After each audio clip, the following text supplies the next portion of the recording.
Hello everyone, and welcome back to part 2 of this two-part video. Alright, so just a quick touch base. First part of the video, we're talking about really considering in this case, voice acting, considering if you really want to do it. Do the due diligence, do your research, do your thinking, and if you know in your gut you want to do it, do it. That's why it's called a gut feeling. You got to follow it. And that was part 1. Part 2 is going to be about everything else. So, obviously, in part 1, if you have done part 1 and you're like, okay, I've considered this, I'm going to go into it. Let's do voice acting. That's great. Congratulations. You're already over your first hurdle. Sorry, there's something gooky on my screen. I'll clean it later. So, with that in mind, we're going to talk about what we're going to do next after that. So, you've read the thing, as I put in the description. You've read maybe some of this, and you're like, you know what? I'm interested. Let's do it. So then you're like, okay, cool. What do you need to do next? Next is, as I said in my last video, I took lessons online from a prolific voice actor who I'll mention shortly. So that's your next step. Classes, online classes. From who? There's so many that are talented, qualified instructors, teachers, real voice actors that still work in the industry today that are more than willing to take up time out of their busy days and schedules, to enlighten the future generation of what's to come or what to expect in the industry. Obviously, we're in a bit of another technological transition with AI coming in, which is kind of a bit of an issue for voice actors, because if you've been on TikTok, Instagram, seen ads, you can just hear those AI voices everywhere, and that's an iffy subject we'll talk about another time. So, with that in mind, obviously, I went a little off track. I do apologize. Classes. I have 3 I can name for you. I won't show you because I'm a member of 2 of them, and that's going to expose and violate the terms of agreement that I totally read, by the way. That, the thing that long-winded scrolling thing, you gotta go all the way to the bottom and hit accept. I read that. Come on, who do you think I am? And I'll just name them. So there is the first one I know I keep getting. I can show you on Google is Nancy Cartwright. She is the voice of Bart Simpson. She does Masterclass. No videos, images. This you may have seen this all over Instagram. I get these a lot. And the interesting thing about her is she talks in person and with the avatar or the animated character you see right here. That's cool because she shows you how to do it while teaching you how to do it. It's very interesting. I didn't watch it, but I would trust someone who's been the voice of Bart Simpson for 35 plus years. So yeah, take the advice from her. The other one you can probably see, Bloomvox Studios, that's all I'm going to show you, is the banner. Steve Bloom, who is the voice of Spike Spiegel in Cowboy Bebop, Wolverine, Starscream in Transformers, and one more thing. Oh, he was Baraka in Mortal Kombat. And Sub-Zero in Mortal Kombat. He's done a lot. He's actually, I believe he's in the Guinness World of Records for most prolific voice actor who's done work for 30 plus years. So, good job, Steve Bloom. So, and then the third class and I did do Steve Bloom class. That was the first class I took, and I very much enjoyed it. I would recommend. The only thing is, it's a little pricey. But you can pay monthly or you can pay yearly. I did a yearly because they had a sale. So I said, let's do it. The next one I did was Joe Zija. I kept getting his ads like crazy the last 3 months. So I looked up, and I was interested. Like, wow, he's actually answering a lot of the questions that I still had after taking my first set of classes. And he's going into painstakingly detail about it, and it's great. So I looked him up, and he's just like the first set of classes. You have to pay, but unlike the first set of classes, you pay once, you're a lifetime member, and you can go back to as many times as you want. Where is it? It's called, let me just look it up. Joe, there you go. And there it is. There you go. We're going to close you. Go back. So you can pay once. You pay once. I think, well, depending where I think it's in the States, it's like $3.99. Here in Canada, it's like $120 something so more dollars. You also get the option if you want to pay more. It gives you presets to stuff in your for your DAW, which I'll talk about later. And helping with pitching yourself, elevator pitches, and there's something else you could do. I can't remember. But very useful, both of them. Both Steve Bloom and Thing. Because Steve Bloom is great for like getting you into it, and it tells you all the nooks and crannies, mic techniques, warm-ups, cool-downs, and all that jazz. It's good. And then you may be left with some questions. That's where Joe Zege's class comes in and fills in those gaps. And you're just like, damn, I now know more than I need to. So that's hurdle number 2, we'll call it. So 1 was consideration. That's big one. 2 is classes. Now, 3rd, hold on, let me look at my notebook. Number 3 is after you've taken your classes and you've obviously done the consideration, you're thinking, okay, what are we going to do next? Well, you got to start recording. You got to practice. You got to get a feel for it. You got to want to know what a character's like, how you sound, how you sound when you go, you raise your voice like this, or if you go really deep like this. I don't know why I did an accent, my bad. But still. So, as you can see, I put home studio, which is very common now with the modern technology. And I heard that thanks to COVID, which is something you don't hear a lot, is voice acting is now very much more versatile and better with the at-home studios. That's why I wrote home studio. For obvious reasons, you'll need to work from home because you don't want to move to Los Angeles or New York, where those are like the biggest 2 cities that do acting. And yeah, so if you want to work from home, you have that at your disposal. You don't have to worry about that at all. And the great thing too is, hold on, sorry, I saw something. The good thing is you don't need a lot of specs. And if you're on a budget, there are great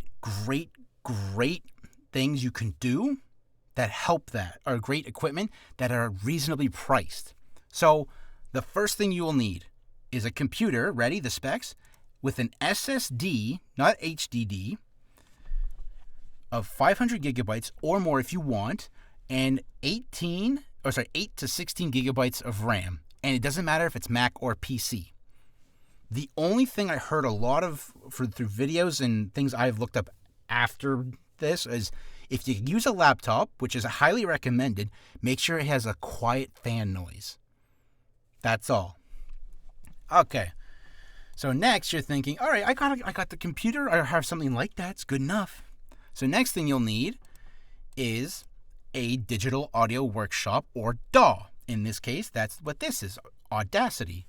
This is what we use to record ourselves. We'll do a test recording right now. Hi there, welcome to Silly Billy Town. And then we stop. Hi there, welcome to Silly Billy Town. There you go. And then we can go from there. We're not going to save because that's just a test. So that is what you use to record yourself with.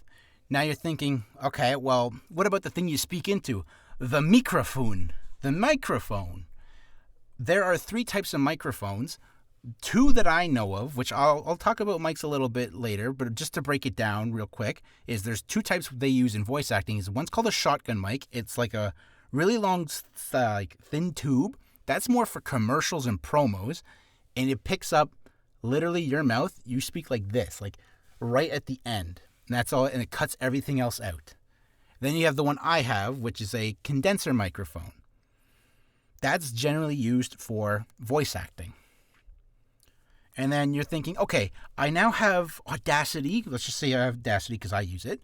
It's like, okay, great. I have my audio workshop. I have a microphone. I don't recommend my microphone. Mine was a little expensive because my budget was a little higher. There are cheap ones. I can't remember. There's one for like $80 you can buy. I can't remember what it's called, but it's widely used by a lot of people. Whew. So there's that. You have your microphone, you have your computer, you have the thing. Great. Now the question is, you're thinking, this is not a traditional microphone. How does this connect in? And then when I'm going to show you, we use something called an audio interface. If you know what that is, then you can tell me to shut the hell up and skip this. This is an audio interface. This is the exact model I have. As you can see, last purchased May 10th. I bought mine, I think, I would recommend when you do buy this, you buy it from the website. Don't buy it from Amazon like I did. Why? I don't know. That's what the manufacturer says. It's also cheaper on the manufacturer's website. I'm pretty sure they have a sale right now. But this is what you'll need.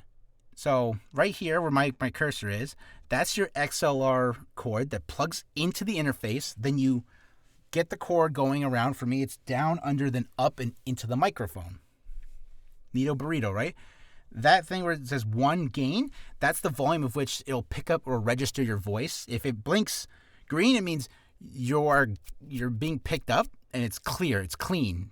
If it's yellow, it means it's muddy, and if it's red, it's distorted or you're clipping, meaning it's unusable audio. Where it says 2, that's for instruments. That's for guitars, I wouldn't say drums, guitars, basses, keyboards. Monitor, that is your volume for the overall volume. Obviously, the headphone is the headphone.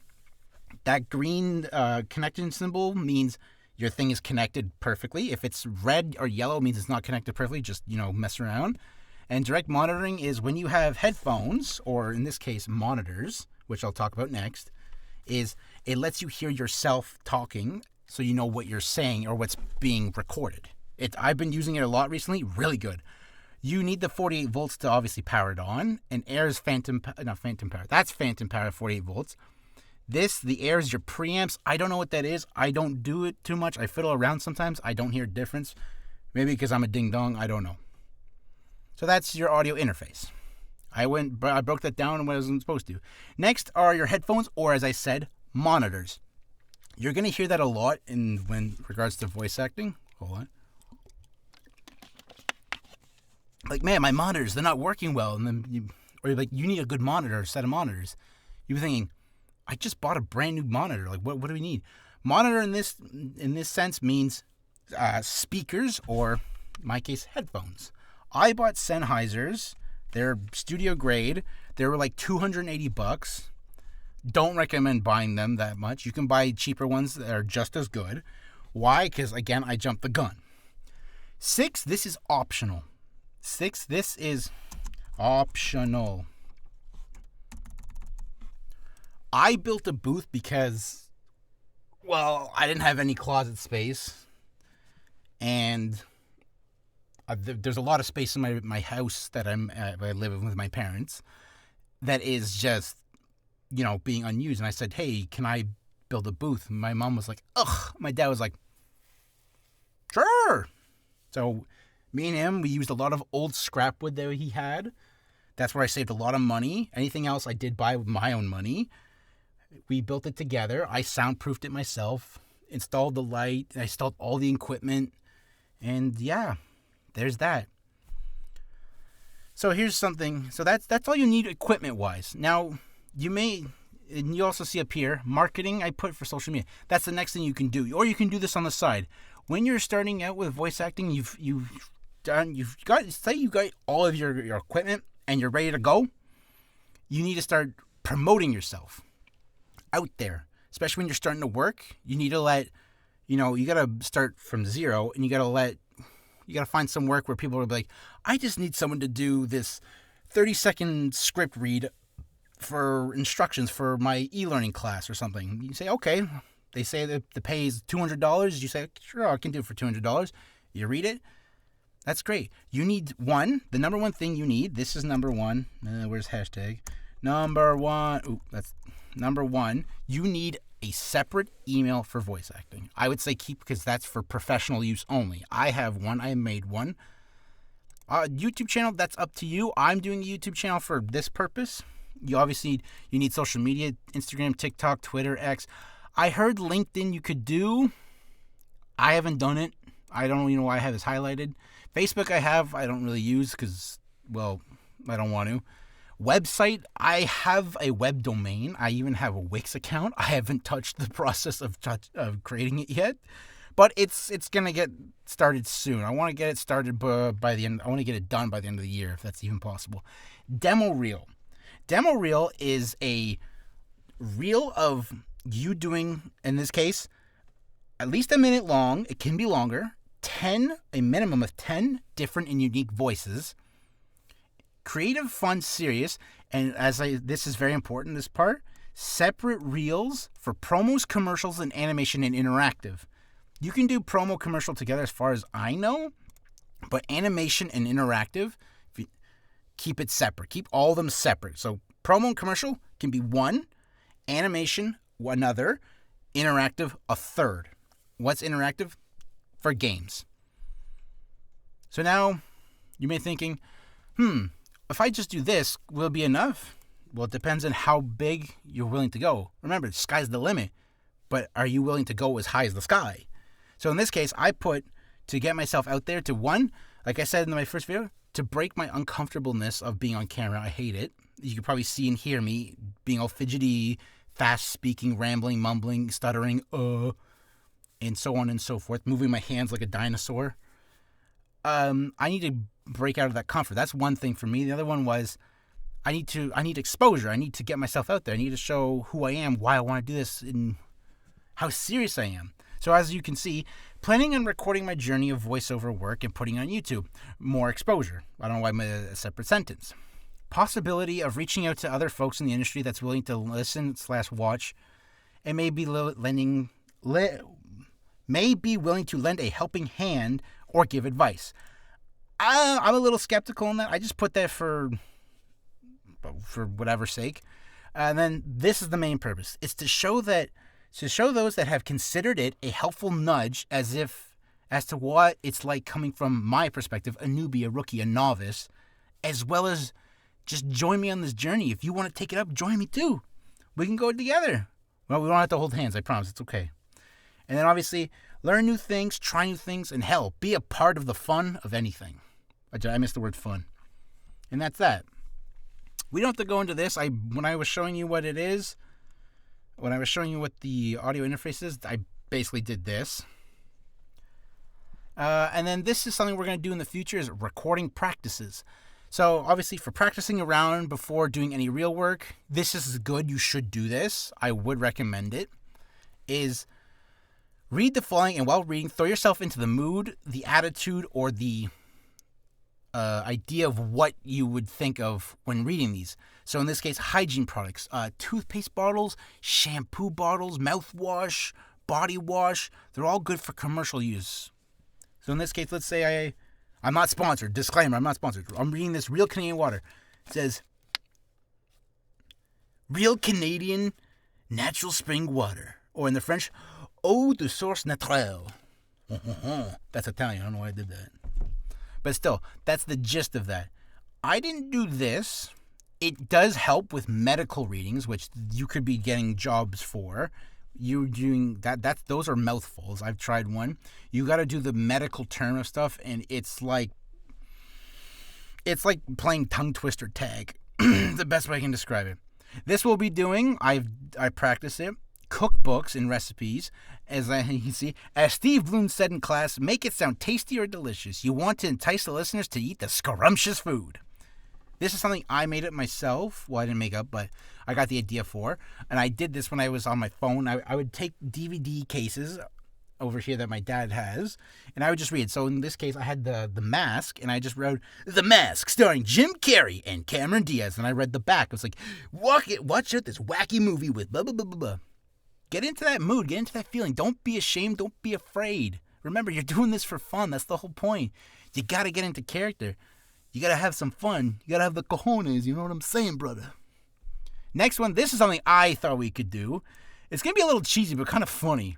Is song lyrics. We're going to pick, in the future, for a video, we're going to pick 3 songs, hopefully different from one another, that I'm trying to do.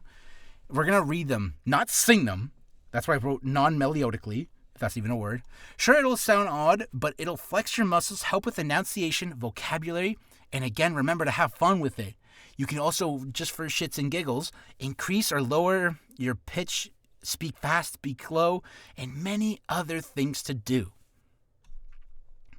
Poems and philosophical quotes. I tried this, I can't pull it off. But it's to help give you an idea. This next one is a more personal thing. Read lines from your own work, aka Two Souls. I'm not touching base on that now. We'll touch about that later. And one last thing, this is what I heard from Steve Bloom's class, was One last thing. Throughout your day, notice your own moods, attitudes, or emotions and write down what made you feel that way, why it made you feel that way. I don't do it, but I have become a little more self-aware to that. I'd be like, why is this thing I'm doing at work bothering me? Is it because it's a pain in the ass, or it's because the person is a dick last time to me? So that's a good way of doing it. And then it's like, feel that annoyance, that I don't want to do this, man. Like that. That's what you're trying to go for. And then if you have a character like that, just remember that feeling and go, oh, and act that out. And yeah. And then there's this point right here.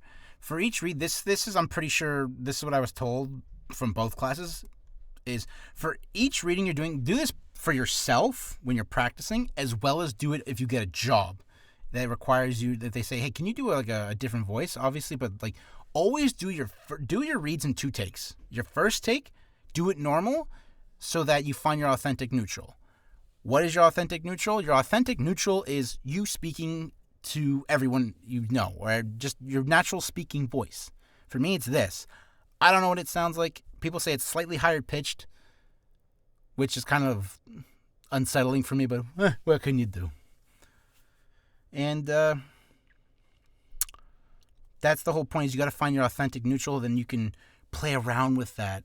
And then obviously in your second take, do it more to the mood, the vibe, or getting the feeling at the moment. And there you have it. That's today's video. I just realized that in my first video, I said the next video we're going to talk about what is voice acting. We're going to do that in the next video, followed up, because it's going to be brief and small, followed up with warm-ups and cooldowns. But until then, thank you for sticking around for both these videos, and I hope you guys have a good day. Oops, wrong button.